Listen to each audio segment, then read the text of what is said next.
Hello and welcome to my channel about mediumship, trauma healing and relationships.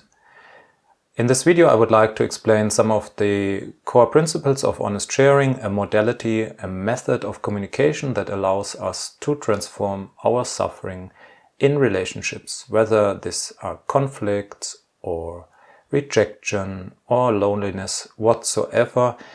With honest sharing correctly and precisely and fully applied, you have a great opportunity to transform your life and your relationships.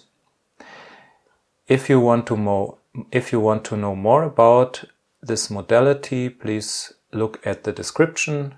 There you find more information, links and videos, so that you can apply it in your own life on your own without any therapist or specialist. Yeah, it's a simple method that can transform your life, and it will transform your life, by the way, if it is applied correctly. And it's for free. It's free of charge. You just have to understand it and exactly do as it is described in the material. So let's come to some questions from people of the United States about honest sharing. Why is it important to not react when listening? Honest sharing is not a dialogue. What we call connection, contact, relationships is often more a fight for attention. So it's an energy war. What we do with this reaction and immediate reaction and what we call dialogue is a fight who is forced to bring his attention to the story of the other. So what we want to achieve is that the others listen to our stories. Yeah, and if we achieve that, then we feel well, energized, and the others feel bad. So that's what we call dialogue. It's a war, actually. So there will be no healing, no transformation, no real contact. It's based on developmental trauma, more or less. So if this doesn't work, we need something else. And honest sharing means that we do not react. It's not a dialogue. But nevertheless, it creates the contact and the connection we long for. And it is done in the way that one person speaks for 5 minutes, for example, and the other person just listens for 5 minutes. No intervention, no interaction, no reply, no response, no reaction, just listening. Then the other way around, and the other person talks and speaks 5 minutes, and the first one just listens. So this brings us into connection, because connection means energy flow, flow of information. And this only works if we have someone who shares something and the other who accepts it. That means really listening to it.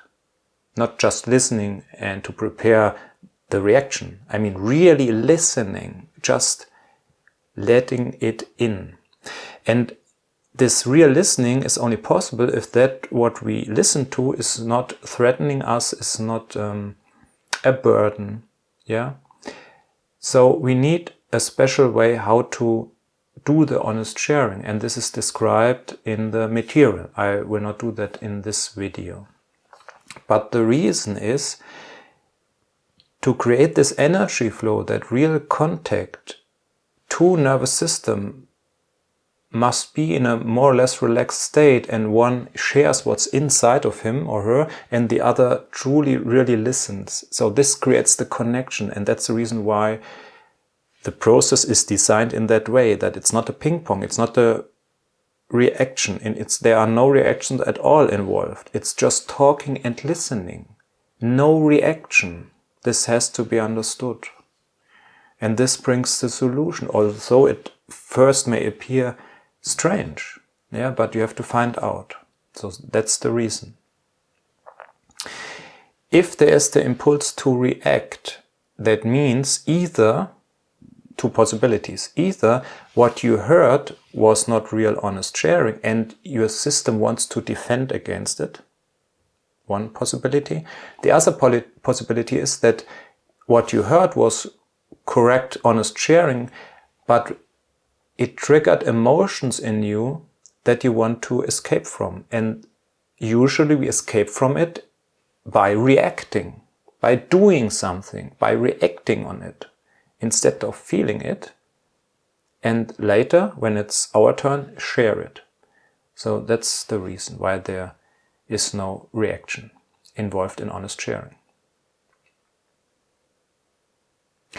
Next question. Why is it important to move as little as possible during honest sharing?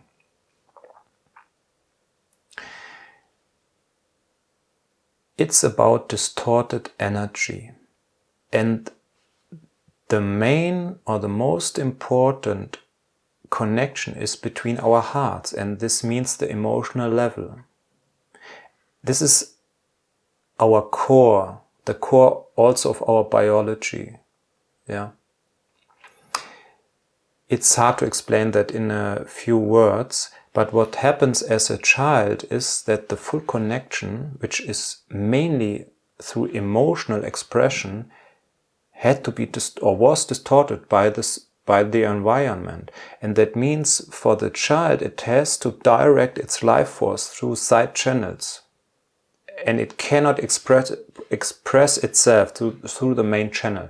So that means the energy goes either into the head and produces strong thinking all the time, or it goes into the body and produces symptoms or even illnesses, or even the energy is completely withdrawn from the physical and people are more in transpersonal and transcendent states. So these are some possibilities, and another possibility is to direct the energy into physical action. So instead of allowing the child to express that there is joy, happiness, grief, or hate or anger, the surrounding environment, because they cannot deal with it, force the child, instead of this communication, into an action. Yeah? Instead of getting in contact with the child, they force him to do something, whatever, homework, whatsoever. So this is distorted energy, and we continue that subconsciously. And one way to do that is to direct the energy into physical movement. And then we have people during the honest sharing that constantly move their body. They unconsciously, most of the time, they direct the emotional energy, or the energy that actually wanted to be expressed through the emotions, they direct it into body movements. So, for example, instead of feeling anger, they have the impulse to constantly move the body, yeah, or cough, or itches, or whatsoever. It's body symptoms. So that's, and if we allow that, then we have no possibility to get in a contact, because the body reaction is the avoiding of the contact that was forced by the early environment, but not today anymore. So in a way we have to stop that. If we realize that our body is doing that, we have to stop that in order to force the energy back into the emotional channel. And if we do that, it is possible, for example, if I realize that I'm constantly moving and I stop that suddenly the emotions come up. And then we share it, and then we have directed the energy back into the way that brings us into connection, and thus fulfillment, and in the end relaxation and happiness. That's the reason why we should stop that if there's too much body movement. But of course not. It doesn't mean that we have to get frozen. That's the other extreme. Yeah, it's possible to freeze the energy and bring the body like to a dead end. That's not what I mean. That's the other strategy. So it's a calmness that is alive. Yeah, and this brings everything back to the actual expression. So I hope this makes it a bit clear why we should not allow the body to make too much movements. Yeah. Then another question was how to correctly identify the inner movement according to the appropriate level. So whether it is mental, emotional or physical sensation. This is interesting. We are so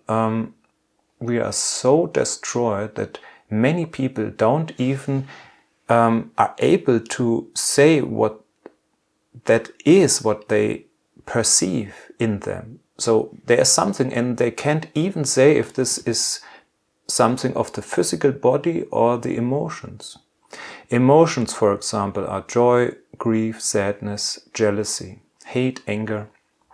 These are emotions. Body sensations are, for example, heat, coolness, pressure, pain, relaxation, these things. And if there's confusion, it doesn't matter. It is important that you address the level according to your perceptions. If it is not correct from the absolute point of view, okay, no, it's not such a problem. For example, the main question is about fear. Many people say fear is an emotion. My understanding is that fear is a body reaction, but if for you it is an emotion, then share it as an emotion. I feel fear. Yeah, that's okay. I would say I perceive in my body, I perceive stress, and my mind thinks, or my head thinks that it is stress. Or my mind thinks that this is fear.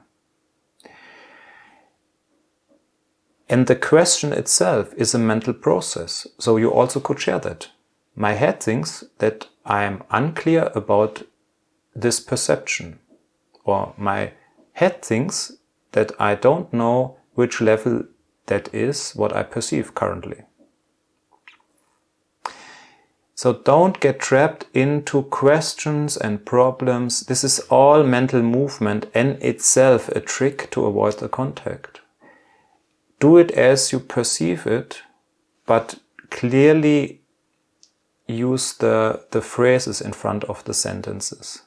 So then there will be no problem, and sooner or later with your experience you more and more clearly see what level it is, if it's on the emotional part or on the physical part. Often several levels are involved, but we have to, for the honest sharing, we have to share them not as a mixture, but each level separately. Yeah.